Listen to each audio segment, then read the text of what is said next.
cela fait 5 ans aujourd'hui. 5 ans, 3 mois et 12 jours. Les gens disent que le temps est un grand guérisseur, qu'il lime les arêtes vives du chagrin. C'est un mensonge poli qu'on raconte aux veuves et aux orphelins pour qu'ils arrêtent de pleurer en public. La vérité, c'est que le temps ne guérit rien. Il se contente de creuser le trou un peu plus profond chaque jour, jusqu'à ce que l'absence devienne votre seule compagne fidèle. Je m'appelle Antoine, j'ai 78 ans. Je suis le propriétaire du domaine des Hautes-Vignes. Si vous regardez par la fenêtre, vous verrez des rangées de ceps qui s'étendent jusqu'à l'horizon, tordus et noirs sous le ciel d'hiver. C'est mon royaume, c'est ma fierté. C'est aussi la prison que j'ai voulu construire pour mon fils unique, Julien. Et c'est cette prison qui l'a fait fuir. Et peut-être, d'une certaine manière, c'est elle qui l'a tué. Je suis ici, dans ce qu'on appelait la salle de musique. Le piano est là, sous un drap blanc couvert de poussière. Je n'ai pas touché à ce drap depuis l'enterrement. Je n'ose pas. J'ai peur que si je soulève ce voile, je verrai les fantômes de nos disputes s'envoler comme des chauves-souris.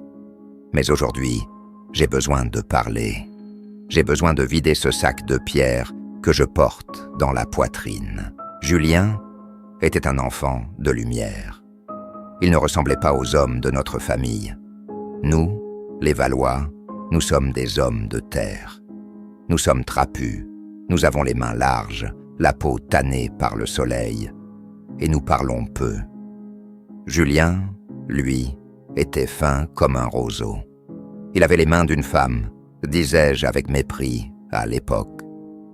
Des doigts longs, pâles, agiles. Il ne s'intéressait pas aux tracteurs, ni à la météo, ni au taux de sucre dans le raisin. Il s'intéressait au son. Dès qu'il a eu 6 ans, il passait ses journées sur ce piano. Il jouait des choses que je ne comprenais pas. Debussy, Ravel, Satie. Des musiques qui flottent, qui n'ont pas de racines. Moi je rentrais des champs, couverts de boue, épuisé, et je l'entendais jouer. Et au lieu d'être fier, je ressentais une irritation sourde. Je me disais, à quoi ça sert? Ça ne nourrit pas son homme, ça ne fait pas pousser le vin. Le conflit a commencé doucement, des piques au dîner, des soupirs. Julien, tu devrais venir avec moi demain pour la taille. Non, papa, j'ai répétition. La répétition ne paiera pas les factures quand je serai mort. Il baissait la tête. Il détestait me décevoir. C'était un garçon doux. Mais il y avait en lui une force que j'ai sous-estimée. La force de ceux qui ont une vocation. Le drame a éclaté l'année de ses 18 ans. C'était un soir d'août.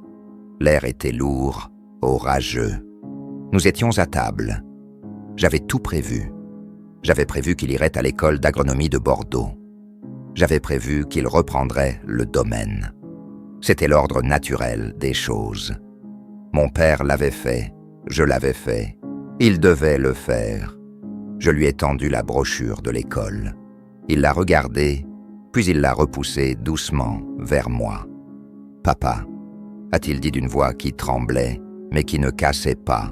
« Je n'irai pas à Bordeaux. J'ai été accepté au Conservatoire de Paris. Je pars en septembre. » Le silence qui a suivi a été plus bruyant que le tonnerre qui grondait dehors. J'ai senti le sang monter à ma tête. J'ai frappé du poing sur la table. Les verres ont sauté. « Paris » ai-je hurlé. « Pour faire quoi? Le saltimbanque? Pour jouer dans des bars pour des ivrognes? Tu as un héritage ici. Tu as une responsabilité. Ces terres sont dans la famille depuis 1850. Tu vas tout abandonner pour des notes de musique ?» Il s'est levé. Il était pâle, mais il m'a regardé droit dans les yeux. « Ce sont tes terres, papa, pas les miennes. C'est ton rêve, pas le mien. Je préfère être un pianiste fauché à Paris qu'un propriétaire terrien malheureux ici. Je ne veux pas finir comme toi, aigri et esclave de la météo. » Cette phrase, Je ne veux pas finir comme toi. » Elle m'a transpercé comme une baïonnette. Mon orgueil, mon maudit orgueil de patriarche blessé, a pris le dessus. Je me suis levé et j'ai pointé le doigt vers la porte. « Si tu franchis cette porte, » ai-je dit avec une voix glaciale, « ne reviens pas. Si tu pars à Paris, tu n'as plus de père. Débrouille-toi avec tes gammes. Je ne te donnerai pas un centime. » Je pensais qu'il allait plier. Je pensais qu'il allait avoir peur de la pauvreté. Je voulais le briser pour le sauver. Quelle folie! Il m'a regardé avec une tristesse infinie. Il a dit « Adieu, papa ». Et il est parti. Il a pris son sac, ses partitions, et il est sorti sous la pluie. Je ne l'ai pas retenu. Je suis resté assis à cette table, devant mon assiette froide, persuadé que j'avais raison. Persuadé qu'il reviendrait dans 3 mois, la queue entre les jambes, quand il aurait faim. Mais il n'est pas revenu. 3 mois ont passé. 6 mois. 1 an. Il ne m'a pas appelé. Et je ne l'ai pas appelé. Ma femme Marie l'appelait en cachette. Je le savais. Je voyais les factures de téléphone. Je l'entendais chuchoter dans le couloir. Mais je ne demandais rien. Je jouais au roi offensé dans mon château vide. « Comment va-t-il » je demandais parfois, l'air détaché. « Il survit » répondait Marie avec des yeux rouges. « Il donne des cours. Il joue dans un petit club de jazz. Il est heureux, Antoine. Il est libre. » Libre. Ce mot me brûlait l'estomac. Les années ont passé. 5 ans de silence. 5 vendanges. Le vin était bon ces années-là. Le commerce florissait. J'avais de l'argent. J'avais du succès. Mais le soir, quand je marchais dans les vignes, le silence était assourdissant. Je n'entendais plus de piano. Je n'entendais que le vent. J'ai commencé à vieillir. J'ai senti mes articulations durcir. Et j'ai commencé à avoir peur. Peur de mourir seul. Peur d'avoir tort. Mais je n'ai rien fait. L'orgueil est une drogue dure. On sait qu'elle nous tue, mais on ne peut pas s'arrêter. J'attendais qu'il fasse le premier pas. J'attendais ses excuses. « Pardon, papa, tu avais raison. La vie d'artiste est dure. » Et puis, le téléphone a sonné. C'était un mardi matin de novembre. Il y a 5 ans. Marie a décroché. Je l'ai vue blêmir. Elle s'est effondrée sur une chaise. « Quoi ?» ai-je demandé. « Qu'est-ce qu'il y a ?» Elle m'a tendu le combiné sans un mot. Au bout du fil, c'était une voix de femme, jeune, tremblante. « Monsieur Valois, je suis Sophie, l'amie de Julien. »« Où est-il » ai-je aboyé, défensif. « Il est à l'hôpital Saint-Louis, monsieur. C'est grave. Les médecins disent qu'il ne lui reste pas beaucoup de temps. C'est une leucémie foudroyante. Il a demandé à vous voir. Le monde s'est arrêté. Les vignes, le domaine, l'héritage, mes principes, mes colères. Tout s'est évaporé en une seconde. Il ne restait que cette phrase. Il ne lui reste pas beaucoup de temps. J'ai pris la voiture. J'ai conduit jusqu'à Paris comme un fou. Marie pleurait à côté de moi. Moi, je ne pleurais pas. J'étais en état de choc. Je répétais dans ma tête. Ce n'est pas possible. Il a 25 ans. On ne meurt pas à 25 ans quand on a des mains de pianiste. Pendant le trajet, j'ai répété ce que j'allais lui dire. J'allais lui dire que je l'aimais. J'allais lui dire que j'avais écouté ses disques en secret. C'était vrai, j'en avais acheté un, caché dans mon bureau. J'allais lui dire « Reviens à la maison, on mettra le piano dans le salon, tu joueras toute la journée. Je m'en fiche du vin. » Je pensais que j'avais le temps. Je pensais qu'on aurait une scène de film, avec des larmes et des pardons, et qu'il guérirait. On croit toujours qu'on peut négocier avec la mort. On croit qu'on peut rattraper 5 ans de silence en 5 minutes. Nous sommes arrivés à l'hôpital. L'odeur d'éther et de détergent m'a pris à la gorge. Nous avons couru dans les couloirs. Chambre 304. J'ai ouvert la porte et j'ai vu mon fils. Ce n'était plus le jeune homme fier qui avait claqué la porte 5 ans plus tôt. C'était une ombre sur des draps blancs. Il était maigre, si maigre. Ses cheveux, ses beaux cheveux noirs, étaient ternes. Il avait des tubes partout, mais il y avait ses mains, posées sur la couverture, ses longues mains blanches. Il a tourné la tête vers moi. Il a souri, un sourire faible, fatigué, mais sans rancune. « Papa », a-t-il chuchoté, « tu es venu ». Je me suis approché du lit. Mes jambes tremblaient tellement que j'ai dû m'appuyer au mur. Je voulais crier, je voulais le secouer, je voulais dire « pardon ». Mais les mots sont restés coincés dans ma gorge, comme un bouchon de liège trop gros. Je suis resté là, debout, balourd, avec mon manteau qui sentait le froid et la campagne, face à mon fils qui se mourait de ma bêtise. C'est là que j'ai compris mes amis. J'ai compris que j'avais gagné la bataille, mais perdu la guerre. J'avais gardé mes terres, j'avais gardé mes principes, j'avais gardé ma fierté intacte, mais j'avais perdu mon fils. Et maintenant, la mort venait me présenter la facture. Et la facture était insupportable. Mais attendez, ce n'est pas la fin. Le pire restait à venir. Le moment où j'ai dû parler, ou plutôt, le moment où j'ai dû écouter sa dernière leçon. Laissez-moi reprendre mon souffle. C'est dur de revivre cette nuit-là. C'est dur de retourner dans cette chambre, 304. Je me suis assis sur la chaise en plastique orange, à côté du lit. Elle était trop petite pour moi, trop inconfortable. Mais je ne sentais rien. Je ne sentais que le froid qui émanait de ce corps qui avait été ma chair et mon sang. Julien me regardait. Ses yeux étaient grands, brillants de fièvre et de morphine. Mais ils avaient gardé cette clarté d'enfant qui m'agaçait tant autrefois et qui maintenant me brisait le cœur. J'ai pris sa main, cette main fine, cette main de pianiste que j'avais méprisée parce qu'elle ne savait pas tenir un sécateur. Je l'ai tenue dans mes grosses pattes de vigneron, rugueuses et tachées de terre. Le contraste était insupportable. La brutalité contre la fragilité. « Julien !» ai-je commencé. Ma voix s'est brisée. J'ai dû tousser pour continuer. « Julien, je suis un vieil imbécile. Pardonne-moi. Je vais tout arranger. On va te soigner. Et quand tu sortiras d'ici, tu auras ce que tu veux.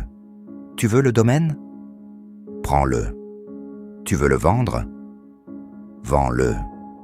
Tu veux un piano ? Je t'achèterai le plus beau Steinway du monde. Je construirai un auditorium au milieu des vignes.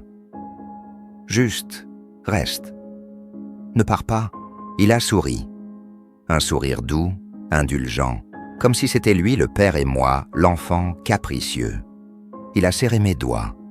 Une pression faible, à peine un effleurement. « Papa » a-t-il chuchoté. « Arrête, je ne veux pas du domaine. Je n'ai jamais voulu du domaine. Et le piano ? J'en ai un. Un vieux piano droit, désaccordé, dans mon petit appartement à Montmartre. Et je l'aime, c'est le mien. » Il a pris une respiration sifflante. Chaque souffle était une bataille. « Tu sais, papa, je n'ai pas été malheureux. Ne crois pas ça. J'ai vécu, j'ai aimé, j'ai joué dans des caves enfumées où les gens fermaient les yeux pour m'écouter. J'ai vu le soleil se lever sur le Sacré-Cœur en sortant de scène. J'ai été libre, j'ai été pauvre, oui, mais j'ai été riche de musique. Ces paroles me giflaient. Moi, j'avais passé ma vie à accumuler des terres, des bouteilles, des médailles d'or au concours agricole. Et lui, avec ses poches vides, il avait accumulé de la lumière. « Mais pourquoi ?» ai-je balbutié. « Pourquoi tu ne m'as pas appelé ?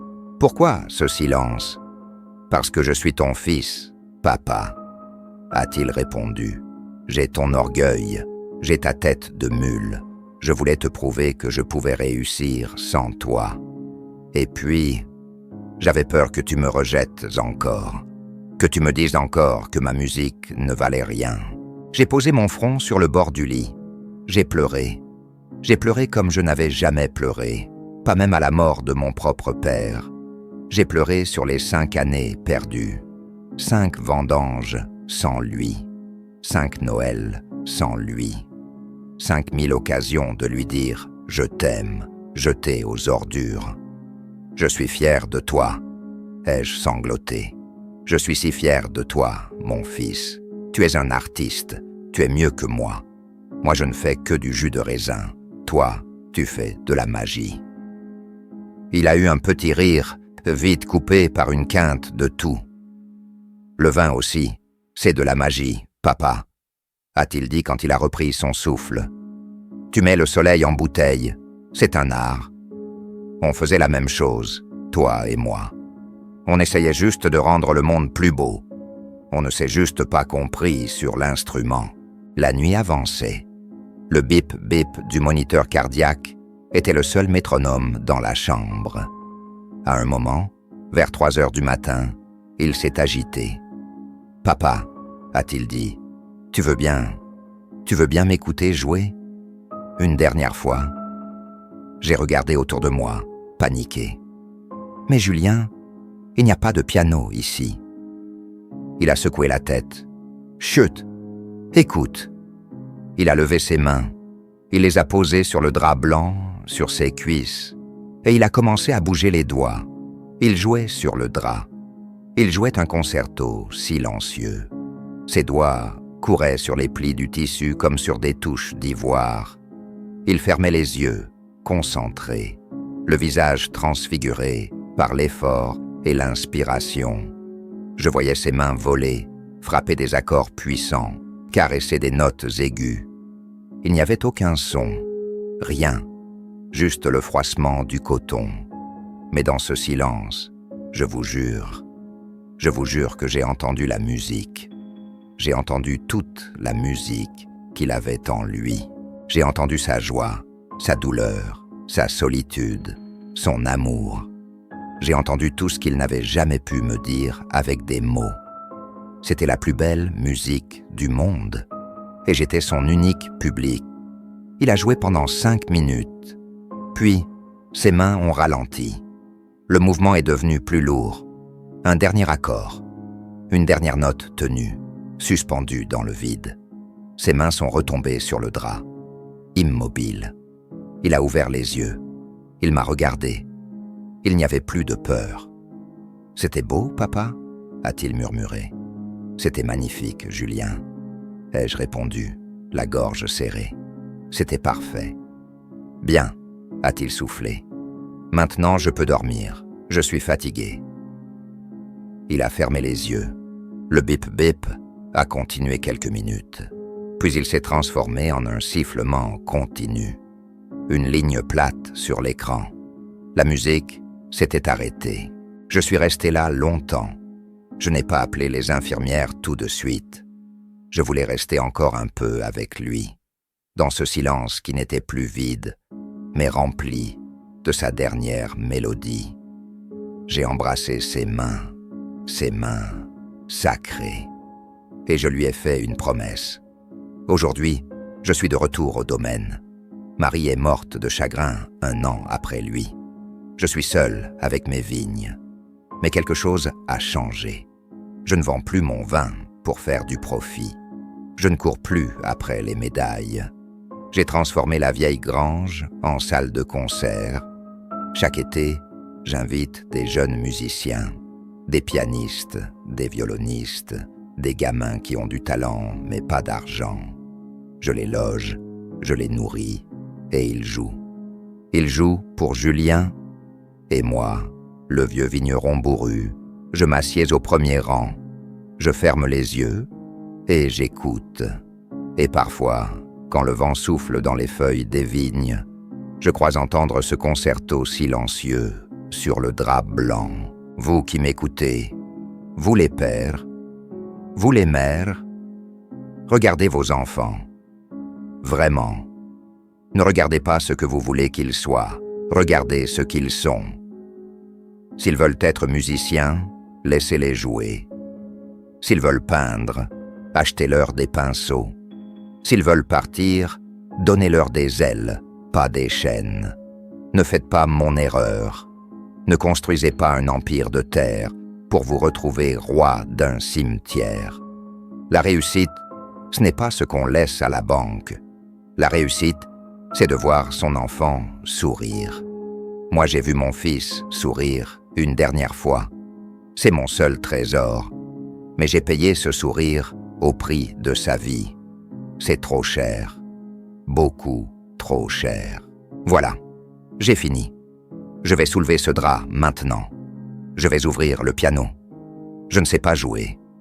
Je ne saurai jamais. Mais je vais poser mes mains sur les touches. Juste pour sentir le froid de l'ivoire.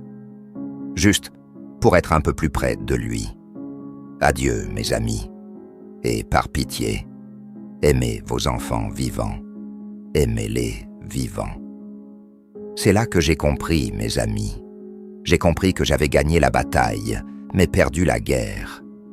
J'avais gardé mes terres, j'avais gardé mes principes, j'avais gardé ma fierté intacte, mais j'avais perdu mon fils.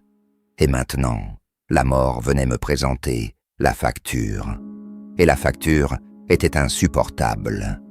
Mais attendez, ce n'est pas la fin. Le pire restait à venir. Le moment où j'ai dû parler, ou plutôt, le moment où j'ai dû écouter sa dernière leçon. Laissez-moi reprendre mon souffle. C'est dur de revivre cette nuit-là. C'est dur de retourner dans cette chambre. 300